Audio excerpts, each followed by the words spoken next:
Tafakari ya neno la Mungu, sherehe ya kupaa Bwana. Kupaa kwake Kristo ni kuinuliwa kwetu. Kule alikotutangulia yeye kichwa chetu, uko twatumaini kuweko pia sisi mwili wake. Ndugu zangu, katika Dominika hii ambapo ni Dominika ya 7 ya Pasaka, kanisa hufanya sherehe ya kupaa Bwana. Sherehe hii hutakiwa kufanyika siku ya 40 baada ya kuadhimishwa sherehe ya Pasaka. Sherehe hii ingeadhimishwa Alhamisi ya tarehe 29 mwezi wa 5 2025. Lakini tunaifanya leo tarehe 1 mwezi wa 6 2025 kwa kuwa siku ya Alhamisi tusingeweza kupata nafasi waamini tulio wengi kushiriki na kuadhimisha sherehe hii kubwa na ya pekee katika fumbo la imani na ukombozi wetu. Somo la kwanza la sherehe ya kupaa Bwana linatoka katika kitabu cha Matendo ya Mitume sura ya 1 mstari wa 1 hadi wa 11. Somo la pili linatoka katika waraka wa Mtume Paulo kwa Waefeso sura ya 1 mstari wa 17 hadi wa 24, na Injili takatifu katika mwaka huu, mwaka C, inatoka katika Injili kadiri ya Luka sura ya 24 mstari wa 46 hadi wa 53. Katika masomo ya leo, wazo kuu ni hilo la kupaa Bwana mbinguni. Tunaambiwa kwamba Yesu alipaa mbinguni siku ya 40 baada ya kufufuka kwake. Hiyo ni kadiri ya kitabu cha Matendo ya Mitume. Lakini kadiri ya Injili inaonekana Yesu alipaa mbinguni, kadiri ya Injili ya leo, yani Luka sura ya 24 mstari wa 46 hadi wa 53, inaonyesha Yesu alipaa mbinguni siku ile ile ya ufufuko wake. Mwandishi wa kitabu cha Matendo ya Mitume ndio huyo mwandishi wa Injili hiyo ya Luka, mwandishi mwinjili Luka. Anataka kutueleza nini katika hizo ambazo tungeweza tukaita huo mkanganyiko, alipaa mbinguni nini? Anataka kutueleza ukweli kwamba baada ya ufufuko wa Yesu alifufuka na mwili wa utukufu sasa. Hali yake ilikuwa ni ya kimungu. Mara kadhaa alijitokeza katika kwa mitume wake na kufanya yale ambayo alitaka kuyafanya kwa kipindi hicho cha maandalizi kabla ya kuondoka rasmi kati yao na kuwaletea Roho Mtakatifu. Lakini tukumbuke kupaa mbinguni kwa Yesu sio kuondoka kwa kama ameondoka hayupo na sisi, yupo pamoja nasi. Kwa hiyo tangu hiyo kwamba alipaa siku ile ya ufufuko, na haya matukio ambayo tunasimuliwa katika wainjili wengine aliwatokea, na hata ile ambayo Luka analisimulia katika Matendo ya Mitume siku ya 40, ni kwamba kueleza kwamba baada ya ufufuko wa Yesu, hizo siku 40 maana yake ni nini? Ni kwamba baada ya ufufuko wa Yesu alikuwa kwa muda wa siku 40 akiwafundisha, akiwaelekeza mitume wake.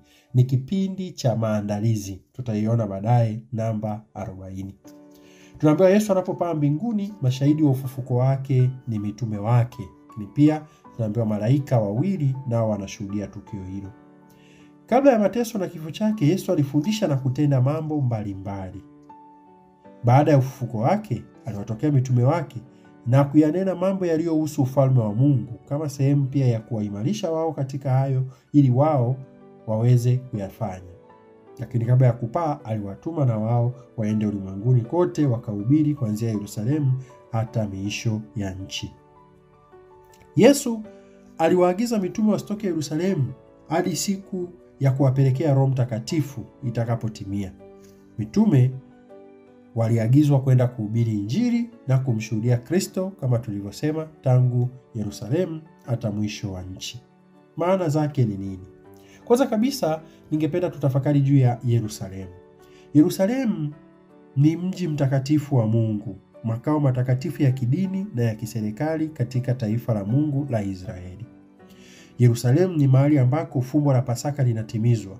Ndiko ambako Yesu aliingia, akateswa, akafa, akazikwa na kufufuka. Ndiko ambako huko walau jirani kidogo na kutoka huko Yesu alipaa mbinguni katika kijiji au katika mlima wa jirani Bethania, lakini akiwa ameanza mazungumzo kadiri ya Injili kutoka hapo Yerusalemu. Lakini ni Yerusalemu ambako utimilifu wa fumbo la Pasaka ulipatikana kwa Roho Mtakatifu alipowashukia mitume. Yerusalemu katika lugha ya Biblia inawakilisha mji ule mtakatifu wa mbinguni, makao ya Mungu na watakatifu mji wenye raha na utukufu wa kimungu. Hivyo basi, kutoka katika Yerusalemu ya hapa duniani, Yesu anaingia katika Yerusalemu ya mbinguni. Na Yesu alikuja hapa duniani kuishiriki Yerusalemu ya duniani ili kutufanya sisi tulio wa duniani tuweze kushirikishwa Yerusalemu ya mbinguni. Wewe Yerusalemu yako ni ipi? Mimi Yerusalemu yangu ni ipi? Ningeweza kusema maana mbili za Yerusalemu zetu. Kwanza, Yerusalemu yetu ya kwanza ni pale tulipozaliwa kiroho, katika kanisa tulipobatizwa. Na ninaposema kanisa, simaanishi jengo, simaanishi parokia, na maanisha jumuiya ya Kristo. Kwa hiyo kanisa moja takatifu Katoliki la mitume. Kuwa ndani ya huyu mama kanisa ndipo Yerusalemu yetu. Yerusalemu yetu pia ya pili na ya pekee, ambamo hiyo tunaishi pia ndani ya kanisa moja takatifu Katoliki la mitume, maana limeenea kote na wakati wote tulipo, popote pale tuko ndani ya kanisa hilo. Yerusalemu yetu ni hapo ulipo. Ndio utakatifu wetu unapatikana. Fumbo la Pasaka yetu linapatikana katika eneo hilo ambalo tupo, katika kazi hiyo tunayoifanya na katika maneno tunayoyafanya na tunayoyazungumza na kuyatenda. Kwa wakati huo tunaalikwa kuweza kumshuhudia Kristo, kuweza kufa kwa ajili ya Kristo, kufufuka pamoja na Kristo na kupaa mbinguni pamoja na Kristo. Kutoka hapo ulipo ndipo Yerusalemu yako. Ufanye utume na uishi kwa imani kila mahali ambako Roho wa Mungu amekuweka. Maana roho zao wenye haki wamo mikononi mwa Mungu, wala maumivu hayatawagusa. Kwa siku zote pale ambapo tuko mikononi mwa Mungu. Tunapaswa kuenenda katika huo utakatifu. Katika tukio hili la kupaa Bwana, tuitafakari tena hii siku 40. Maana yake nini? Luka katika Injili anatueleza Yesu alipaa mbinguni siku ile ile ya ufufuko. Unaweza ukasoma Injili kadiri ya Luka sura ya 24. Msimulizi yao unaonyesha kupaa kwake ni siku ile ile ya ufufuko. Lakini katika kitabu cha Matendo ya Mitume, somo letu la kwanza la leo, hiyo mstari wa kwanza hadi wa sura ya kwanza mstari wa kwanza hadi wa 11 wa kitabu hicho, inatueleza Yesu alipaa mbinguni baada ya siku 40. Hizi siku 40 alimaanisha nini Luka kuzitaja? Ni kwamba namba 40 katika Biblia inawakilisha kwanza kipindi maalum, nafasi ya maandalizi ya tukio fulani, kwamba tukio lile hatimaye la utimilifu la Yesu kabisa kutoka miongoni mwa mitume wake katika maana ya kupaa lilikuja siku 40 kama siku rasmi. Lakini kuanzia baada ya ufufuko wa Yesu tutajiuliza, maana Yesu alikuwa tena hayuko na mitume, ndio maana tunasikia wakati mwingine mitume wamerudi kuvua na kufanya nini. Yesu alikuwa wapi? Alikuwa tayari amepaa mbinguni. Kwa hiyo hizi siku 40 alikuwa anakuja, anawaimarisha, anawatia moyo, kwa sababu bado hajaondoka rasmi kati yao hadi siku hii ya 40, baada ya kuwa wamekaa naye kwa kipindi cha kutosha. Katika mapokeo ya Kiyahudi walisema ili mwanafunzi aonekane amebobea kweli kweli katika mafundisho, alipaswa kukaa na mwalimu wake kwa muda wa miaka 40 au kwa muda wa siku 40. Ambapo namba 40 istutishe ni kwamba namba inayoonyesha maandalizi ya kutosha na muda wa kutosha kwa ajili ya tukio fulani au kwa ajili ya jambo fulani kubwa katika maisha ya mtu. Ndugu zangu, katika siku hiyo ya 40 Bwana wetu Yesu Kristo kuna maagizo kadha wa kadha anayowaachia mitume wake. Ningependa tuyaone haya. Kwanza kabisa anawaahidia kuwatumia Roho Mtakatifu. Baada ya kuwa amewaimarisha yeye, anawaambia Roho Mtakatifu atakuja kutimiliza yale yote na kuwakumbusha yote ambayo yeye mwenyewe aliwafundisha. Kwa hiyo siku hiyo ya kupaa ni siku ambayo tena ahadi ile ya Bwana wetu Yesu Kristo sio kwamba ameisahau, anawakumbusha hiyo ahadi, ataitimiza. Watavikwa nguvu. Roho Mtakatifu anakuja kuwavika nguvu. Sisi tunaompenda Yesu tumealikwa tuweze kuenenda katika huyo Roho. Ndugu zangu, katika siku hiyo ya kupaa Bwana wetu Yesu Kristo, tunaona Yesu anawaongoza kadiri ya maelekezo ya Injili. Anawaongoza mitume kutoka Yerusalemu kwenda hadi Bethania. Huko Bethania ndiko ambako Yesu anainuliwa na kupaa mbinguni. Kadiri ya mitandao inaeleza kwamba kutoka Yerusalemu kwenda Bethania ni umbali wa kilomita 3. Kwa hiyo Yesu alitembea na hao wafuasi wake katika mwendo huo. Ningependa tuone hili swala la Yesu kuwaongoza kutoka Yerusalemu kwenda Bethania, na tulitafakari katika mwongozo huo kwamba Bethania kule ndio Yesu anaenda kupaa mbinguni. ni kwamba Yesu anawaongoza kutoka katika eneo lile ambalo yeye mwenyewe ameishi pamoja nao na kushiriki fumbo hilo la Pasaka la mateso, kifo na ufufuko wake. Anawaongoza hadi kwenda mahali ambako atapaa mbinguni. Ni kwamba Yesu anaongoza safari zote za mitume, anaongoza safari zote za wafuasi wake, anawaongoza kutoka katika mahali na hali zote, hali ya mateso, hali ya huzuni, hali ya kifo, hali ya ufufuko, na kuishi katika tuzo ya uzima wa milele mbinguni. Kutoka hapo mitume wanarudi, kwa sababu Yesu aliwaambia wasiondoke Yerusalemu. Wanarudi Yerusalemu. Wanarudi vipi? Kwa njia ile ile aliyoifanya Yesu. Tukumbuke Yesu ndio njia, Yesu ndio ukweli na uzima. Aliwaongoza kuwapeleka hadi Bethania, na wao wanarudi katika njia aliyowaongoza Yesu wakiwa na furaha kubwa, kwa kuwa yeye ndio njia, ndio ukweli na uzima, kadiri ya Yohane sura ya 14 mstari wa 6. Twende na kurudi pamoja na Yesu, tuandamane na Yesu. Kama mzaburi anavyotufundisha katika Zaburi ya 116 mstari wa 9, nitaenenda mbele za Bwana katika njia ya walio hai. Kumbe katika siku hii ya kupaa Bwana wetu Yesu Kristo apai mbinguni kwa sababu ya kuachana na sisi na unyonge wetu wa kibinadamu, bali anapaa mbinguni ili sisi tulio viungo vyake tukae tukiamini kwamba tutamfuata huko alikotutangulia, yeye aliye kichwa chetu na asili yetu. Yesu amepaa mbinguni ili atujalie sisi tuwe washiriki wa umungu wetu.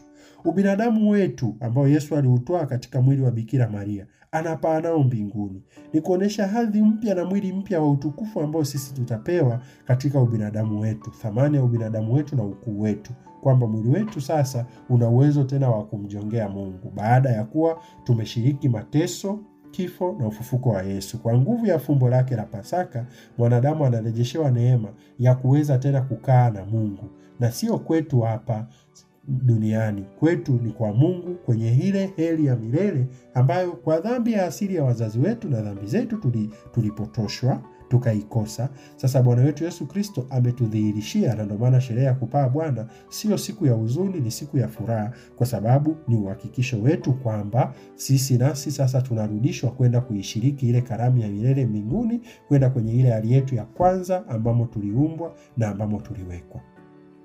Lakini katika kipindi hiki ambacho Bwana amepaa mbinguni, tufanye nini? Tuwe watu wa kusali tu? Tuwe watu wa kutafakari tu? Tubaki tunaangalia tu tunamsubiri Yesu? Tumsubiri Bwana wetu Yesu Kristo huku tukitenda utume na kazi mbalimbali. Tuweze kuzigeuza kazi zetu kuwa sala. Na pale ambapo, kama nilivyosema, Yerusalemu yako ni pale ambapo wewe upo. Pale ambapo tupo ndio tutimize fumbo la Pasaka la Kristo kwa kupitia maisha yetu, maneno yetu, mifano yetu, kwa kujitoa kwetu, kwa kupokea yote kama msalaba, na kwa kubali kujitoa hivyo hata kufa kila siku kiaminifu katika kutenda mema, kama sehemu ya kumshuhudia Kristo hadi siku ile ambapo yeye mwenyewe atatuongoza kutoka Yerusalemu kwenda Bethania, na katika eneo hilo tutapaa mbinguni.